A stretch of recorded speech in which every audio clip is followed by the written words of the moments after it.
በደብረ ታቦር በደብረ ታቦር ተሰብሃ ተሰብሃ በደብረ ታቦር ተሰብሃ ተሰብሃ በደብረ ታቦር። በስመ አብ ወወልድ ወመንፈስ ቅዱስ አሐዱ አምላክ አሜን። ሰላም ጠና ያበለይ ናይ ታቦር ሚድያ ተኸታተልቲ ዝኾንኩም ኣብ ዘለኹሞ ሰላም እግዚአብሔር ምሳኻትኩም ይኹን። እዚ ታቦር ሚድያ እዩ። ታቦር ሚድያ ንኣኹም ይጠቅም ዝበለቶ መንፈሳዊ መደብ ሒዛተልኩም ቀሪባላ። ኣብዚ ናይ ሎሚ መደበይ ኣብ ዓዲ ዓረብ ብናይ ምስልምና ባህሊ ዝኣብየት ሙስሊም ጓል ኣቦኣ ብዕድመ ካብኡ ንዝበለፀ ሰብ ከመርኣዋ ይሓስብ ከም ዘሎ ምስ ፈለጠት ነቲ ሓሳብ ነፂጋ ኣይምርዓውን ብምባላ ኣቦኣ ንሃይማኖት ምስልምና ተቃዊም ክኢሉ ብበትሪ ቀጥቂቱ ናብ ዓሚቕ ጉድጓድ ዝደርብያ ብድሕሪኡ ንዘጋጠመ ድንቂ ፍጻመን ምስክርነትን ሓበሬታ ሂዘልኩም መፂእ ኣለኹ። ቀድሚኡ ግና ኣብዚ ቻናል ዝፍነው መደብ ናብ ኩሉ ሰብ ክበፅሕ ሼር ብምግባር ነዚ ኣገልግሎት ክሰፍሕ እጃምኩም ክትገብሩን ክሳብ ፍጻመ መደብ ምሳይ ክትጸንሑ እንዳተላበኹ ሰናይ ምክትታል ይግበረልና። ታሪክ ከምዚ ይመስል። በእስልምና እምነተ ኣብ ወርሒ ራምዛን ወይ ድማ ረመዳን ተባሂሉውን እትፍለጥ ወርሒ ካብ ኣክረርቲ እስልምና ኣመንቲ ስድራ ቤት ኣብ ንግስነት ማእኸላይ ምብራቕ እየ ተወሊደ። ስለዚ ወለደይ ራምዛ ኢሎም ሰሚዮምኒ። ሕጂ ንጎይታይን ኣምላኸይን መድኃኔን ኢየሱስ ክርስቶስ ከም መድኃኔን ጎይታይን ብምቕባል ከም ብሓድሽ ተወሊደ ውሉድ ኣምላክ ኮይነ ኣለኹ። ናይ ቀደም ምስልምና እምነት ተኸታሊ ሕጂ ግና ናይ ክርስቶስ ፍቕሪ ዝለወጠኒ ጓል ኣንስተይቲ እየ። ካብ ንእስነተይ ጀሚረ ሃይማኖተኛ ጓል እየ ነይረ። ኩሉ ግዜ ንእስላማዊ ልምድታት ከም ቁርኣን ምቕራእ፣ ኣብ መዓልቲ 5 ግዜ ዝግበር ጸሎትን ስግደትን ምግባር፣ ከምኡን ኣብ ወርሒ ራምዛን ምጽዋም ዝፈነጥፍ እየ ነይረ። ከምኡን ነተ ኣባያ ሙሉእ ርእስን ገጽን ተሸፊነ ናይ ምኻድን ልምዲ ወትሩ ይህሉ ነይረ። ብተለምዶ ጸሊም ዝኾነ ኣበያ ከም ልሕልሕ ልብሲ ወይ ካፍታን ዝተሓንፀ ኮይኑ ብዘይካ ገጽን ኣዳውን እግርን ንኹሉ ዝሽፍን ልብሲ ይለብስ ነይረ። ስድራ ቤትና ኣዝዩ ኣባይ ስድራ ቤት እያ ዝነበረት። ኣብ ገዛና ንኣይ ሓዊስካ ኣብ ትሕቲ ኣቦይ ዝመሓደሩ 3 ኣዴታትን ኣነስትን 13 ቆልዑን ኣብ ዘለዎ ኣብይ ስድራ ቤት እየ ዝነበር። ኣነ ካብቶም ውላዱ ዝነኣስኩ እየ ነይረ። ኣቦይ ኣብ ዝነበረሉ ቦታን ሃገርን ፍሉጥ ናይ ዓረብ ስፖንሰር ብምዃን ካብ ሃያሎ ናይ ንግድን ኮንትራክተ ኤጀንሲ ውዕልን ተካልን ዓብዪ ኣታዊ ኣለዎ። ዓብዪ በዓል ጸጋ ድማ ነበረ። ሓንቲ ካብተን ኣብ ቤት ትምህርቲ ምሳይ ትመሃር ጓል ኣንስተይቲ መሓዛይ ዝኾነት ሓደ መዓልቲ ኣብ ቤት ትምህርቲ ከለና ብዛዕባ ኣብ መጽሓፍ ቅዱስ ዝተጻሕፈ ብክርስቲያን ከም ኣምላክ ኮይኑ ዝእመን ናይቲ ዝተሰቕለ ዝሞተ ከምኡን ብዛዕባ ዝተንሰ ኢየሱስ ክርስቶስ ናይ ወንጌል መልእኽቲ ክትነግረኒ ፈተነት። ናይቲ ቤት ትምህርቲ መሓዛይ ኣቦኣ ናይ መጽሓፍ ቅዱስ ቃል ናብ ኩሉ ብምብጻሕ ኣብ ማእኸላይ ምብራቕ ዘገልግል ዝነበረ እዩ። ንሳ ድማ ጓል ክርስቲያን ነበረት። ኣቦኣ ብጽሕፈት ኮነ ብድምፂ ብዝተፈላለየ መንገዲ ኣጋጣምን ዘዳለዎ ብዛዕባ ኢየሱስ ክርስቶስ ዝነግር መልእኽቲ ሂባትኒ። መሓዛይ ብዛዕባ ኢየሱስ ክርስቶስ ንኽትነግረኒ ሂዛቶ ዝመጸት መልእኽትን ክርክርን ግና ኣነ ኣይፈተኽዎን። ምክንያቱ ኣይኮነን ክርስቲያን ክኸውን ብዛዕባ ክርስትና ምስማዕ ኃጢአት ኮይኑ ይስማዓኒ ስለ ዝነበረ እዩ። እምበኣር ኣብ ከምዚ ኩነታት ተመሃራይ እንከለኹ ኣቦይ 3 ኣንስትን ብዙሓት ቆልዑት ንዘለዎ ካብኡ ብዕድመ ንዝዓቢ ሃብታም ሽማግለ ሰብ ከመርዓውኒ ይሓስብ ከም ዘሎ ፈለጡ። ኣቦይ 3 ኣንስትን ዘለዎ ካብኡ ንዝዓቢ ሽማግለ ሰብኣይ መበል ራብኣይ ገይሩ ንኣይ ከመርዓውኒ ካብ ዝፈለጥኩሉ ግዜ ንድሓር ትምህርተይ ብግቡእ ክመሃር ስለ ዘይከኣልኩ ንኣቦይ ረኺቤ ብዛዕባ እዚ ጉዳይ እዚ ክዛረቡ ወሰንኩ። ሓደ ምሸት ብዛዕባ እዚ ጉዳይ ነቦይ ክዛረቡ ኣለኒ ብምባል ኣቦይ ናብ ዘለሉ ክፍሊ ክረክቡ ኢለ ከድኩ። ኣብኡ ድማ ምስ ሓንቲ ካብተን ኣደይ ይዘራረብ ነበረ። ኣነ ድማ ናብቲ ቀንዲ ዘምጻእኒ ጉዳይ ምትኳር ብዛዕባ ንኣይ ከመርዓውኒ ሓሲቡ ዘሎ ጉዳይ ከገድፎ ነቲ ሽማግለ ሰብኣይ የህሊፉ ከሂበኒ مسمه صنتا نبوي لمنكو أبوي نهتوي نسيقو فتصيمون كسمعني نهتوي قبلو أيكالب أنون نهدار زي كون نبارنت كم زهبني نخأمنو مسؤول تقاطعه نسوقنا أتي زيج أنقن قداي نو ولا حنت سلا زي نبرة كسمعني فقادني أي نبرة أم أنت الكاني قدم مرأي كابز جزا تفيق خير إيه نبوي نجربو بتزرباي استقطع أبوي بهركان كحرمني جمرة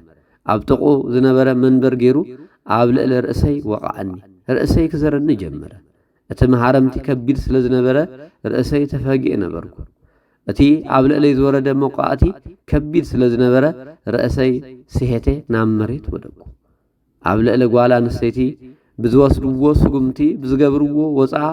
أب عربات عالم أب هاجر مسلم زنبرو عودات مسلمنا ذهبوا مسل غيرهم سلا زقرصرو زخون سب نمنتا إلو زحاتهم سلا زيلا كم زي خماي عينات قفئي زبصهم عالد قطرا أزيب زحاتين عمريت وريقي زرعيني عبوي سيس عبوين زمتكو مسيلقوهم بسنبادة نعير إني نبرو أنا قنا رأسي سيحتي سلا زنبركو اتزكاون دلو ولا حنت نجر عيفلت النبركو كم قليل نجر بهركان بقطع زفر عرحان زنبر عبوي رأسي سيحتي بمداقي زموتكو مسيلقو سنبادة مسبيت خوينو زرهو قبل متعن كيفلت بفرحاتن جنكاتن خوينو نعطي مماته كاب كالوت سباته بتسبي زبحال كيفلتو بمحساب نريساي بلاستيك اتيوم بمأسار بمغينا نوه رهقت ببرخ عبيلوم كساب عم أخل تخل تمري زركب عمي قيل عمره نابت إلى أنت رأيو أت إلى ما أي نبرون عبوي بيشكان نابت قرقات دربيني عبزق دي إزي نفسي ناب تفرح سلمات ناب سيقول كم تخيل كوينو فرحات تسمعني عاوشت بلاستيك عبت عمي قرقات سلز نبر كدما سبنتي أزجيكم أقوان جمرة قروري زتركس تفت عفوكوا أما لحسي أي نبرن نجرجن نفسي ناهيوة ماي انفر ناي مدري ماي كم زي تمنيت كوينو سمعني نبرن عاوشتي إذا تسألميت قرقات كا بخمس خونتات يركب نبركو عبزيز المات قدقواد إيدين أغرين تأثير خلقو ناي بيت مهرت محاضاي بزعبا إيسو كريستوس زقلس ناي ونجيل مصحف عينت عبكر ميراف كهزو إلي مسفتنكو زي بتصحا قوينو يرأيني نبر نزل نقرات اندار أخلقو نابزد النق حدا رأي كمرحان نخلقو تعذبكو حدا ملكو صبو زخونة قرماما قوسو زفره ببرحان السملة ملكو سباي أوشتي أتي سدربق قوس المات إلى أبقدمي دو إلو نبرة نتريساي زا آسروو زلو هزوو زنبرة بلاستيك فاتحو كابو مسعوص أني بنا أبوي مهارم تأزيو تحاسيو بدم چكيو زنبرة رأسين عكالاتين كدرزني جمرة لك سبنتي كتنكفن مس جمرة كاب هلمي كم سبرا برسبي انتي تخفته عبيدو ملكت نايتي مسمار چنكار راقو أب أداو زلو ملكت مسرعه شؤو نبيت مهرتي محازاي إياه استذكرتني نسا زرعيت النسألي نكريستوس أب أداو نخوالات زلوون ين بزا أبا إيسوس كريستوس مسكالن مماتن زنقرت النقال اندا ذكركو ازي إيسوس كريستوس إيو كال مهنم أيكونن اندا بلكو مس نفسي يزرارب نبركو نسو تسكيمو كابت إلى أوصاني نسو دما كمزي كبل تزاربن تنساين هيوتن عني تبعي زأمن زبل كله انت موت أكوا بهيوت كنبر إيلو مستزاربني عبك أدميو تدفئي نايدستا نبعاكو إنا نبعاكو قويتاي إيسوس كريستوس نسخا قويتاي مدهانين إيخا تسقيلكا مئنتاي مويتكا بحق تنسيخا أنا ناتكا إي أمينك ألخو ملكو نؤو خطمتو إلي رأسي مسألة عالكو نسو كاب تقاي تسويرو كده عبتو تادم أي نبرن انتاي كم زقبر نابي كم زخير أي فلتكو نبرو نفس درابيتي انتقدكو قبنهم كوز سلز مسلوم ماليسوم كقتلوني سلز خيلو أيكونن ناب عبوي كخيد بهيوت من باري كمان كفل سلز يدلغو كابتي زنبركو ووتا نابي كم زخير كيف فلتكو اقرأي ناب زمرحاني ووتا نقدمي قوزو جمركو أب كم زي قناتات كويني انداتا قو أسقو خلقو ጎይታ ኢየሱስ ክርስቶስ ንአይ ዝገበሮ ድንቅ ተአምራትን ምግላጽን እንዳሐሰብኩ መልሰ ድማ ስለቲ ዝፈጸመለይ ሰናይ ወለት እንዳአመስገንኩ ይጓዝ ነበርኩ አመንጎ ድንገት ሓደ ሰብአይን ሓንቲ ሰበይትን ናባይ ተኽኢሎም ክመጹ ኸሎ ተዓዘብኩ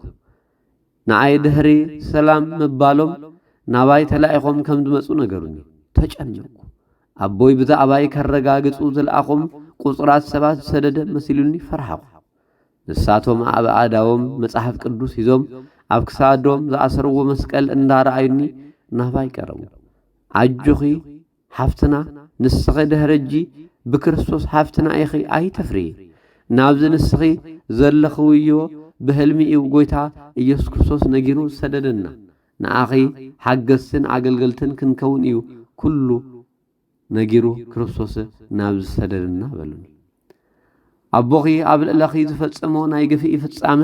መንፈስ ቅዱስ ገሊጹልና እዩ ስለዚ ኣብዚ ናይ ስምብራት ጊዜ ጎይታ ነበይኒኽ ኣይገደፈክን ከም ናይ ኤልያስ ዘመን ብስውር ንእግዚአብሔር ዘምልኹ ንኣና ዝመሰሉ ኣሕዋት ኣብዚ ምድሪ ዓረብ ኣለኺ እሞ ኣይተፍርሒ ዓጁኺ ይበሉኒ ነዚ ኣቦኺ ኣብ ልዕለኺ ዝፈጸሞ በደል ይቕረ ክትብልዮ እዩ ዝግባእኪ ብድሕረዚ ንስኺ ጓል ክርስቶስ ንኽትኮኒ ብመኸራ ዝተሓፀኺ ኢኺ ማንም ሰብ ራበይቲ ሰበይቲ ክትኮን ክብርኽን ቅድስናኽን ኣይውትስድን እዩ ጎይታ ንኣኺ ዝኣደገኪ ናተይ ኢኺ ኢሉካ ኣሎ እምበኣር ከም ገነት ብምስጋና ብሓጎስ ነብርሉ ናይ ምድሃን መንገዲ ተጸውዒኺ ኢኺ ብምባል ነዚ ሰናይ ዝኾነ ቃል ምስ ተዛረቡኒ ካብ ኣእምሮይ ንላዕሊ ዝኾነ ተስፋ ምስ ሓቡኒ ክሳደይ ኣዲነ ብነብኣት ይሰምዖም ነበርኩ ድሕሪኡ ብዙሕ ምጽንናዓ ሒዞምኒ ናብቲ ዝነብሩሉ ቦታ ኣምጽኡኒ ኣብቲ ዘምጽእኒ ገዛ ምሽ ሓሙሽተ ደቂ ኣንስትዮ ሸቃሎ ከብትን ሰራሕተኛን ሕርሻን ብሓባር ይነብር ነበርኩ ኩላቶም ከምዚ ኸማይ ኣመንቲ ምስልምና ዝነበሩ ብሓድሽ ሕይወት ዝተወልዱ ክርስቲያናት እዮም ምስኣቶም መሰረታዊ ናይ ክርስትና ትምህርቲ ንዝተወሰነ ወርሒ ምስ ተመሃርኩ ብሓደ ኮይና ድማ ንኣምላኽ ነምልኽን ነበርና ምስኣቶም ድማ ስራሕ ጀመርኩ ሕጂ በአብ ብወልድ በመንፈስ ቅዱስ ስም ተጠምቄ ናይ ስላሴ ወልድነት ክረክብ በቂየ ንአይነ ኃጢአተኛ ራምዛ ኢየሱስ ክርስቶስ ዝፈጸመለይ ድንቅ ተአምር ምግላጽን ነዚ መስል ነበር ነዚ ጀሚረየው ዘለኹ ናይ ዘለዓለም ጉዕዞ ህይወት ክፍጽም ንስድራይ ንኩሉ ማእኸላይ መብራቕ ህዝቢ ዓረብ ናብ ድህነት ክጽውኦም ፈጣሪ ካብ ጸልማት ናብ ብርሃን ከውጾም ኣብ ጸሎትኩም ዘክሩና ነዚ ኣብ ልዕሊ ራምዛ በወላዲ ኣቦኣ ዝተፈጸመ ዓብይ ፍጻመ ፍርዲ ሞትን ከምኡ ድማ ዘደንቕ ውህበት ህይወትን ጻውዒት ድህነትን ብጎይታና ኢየሱስ ክርስቶስ ምርካብ ንሎሚ ዝቐረብ ኩልኩም መደብ ነዚ ይመስል ነዚ ናይ ታቦር ሚድያ ተኸታተልቲ ዝኾንኩም ነዚ ቻናል ሰብስክራይብ ዘይገበርኩም ሰብስክራይብ ብምግባር ደገፍኩም ክትገልጹ ኩሉ ግዜ ኣብዚ ቻናል ዝፍኖ መደባት ኣብ እዋኑ ክበጽሓኩም ነታ ናይ ደወል ምልክት ብምጥዋቅ ቤተሰብኩም ኣብዚ ቻናል ዝፍኖ መደብ ናብ ኩሉ ሰብ ክበጽሕ ሼር ንግበር ክሳብ ፍጻመ መደብ ሳይ ስለዝጸናሕኩም እንዳመስገንኩ ሰናይ ቀነ ይግበረልና እዚ ታቦር ሚድያ ሚድያ በደብረ ታቦር ተሰብሃ በደብረ ታቦር ተሰብሃ በደብረ ታቦር